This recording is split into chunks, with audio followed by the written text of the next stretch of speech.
Hi everybody.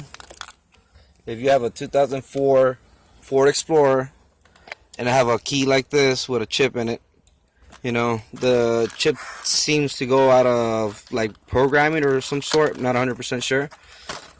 But if your security light is going radically like that, there's a problem. That means your key is not connecting with your computer and it really thinks you're stealing something.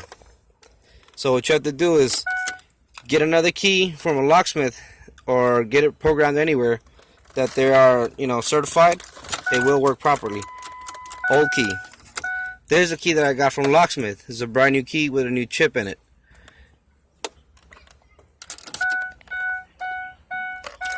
When you open the switch, the light should go after 3 seconds. 1, 2, and 3.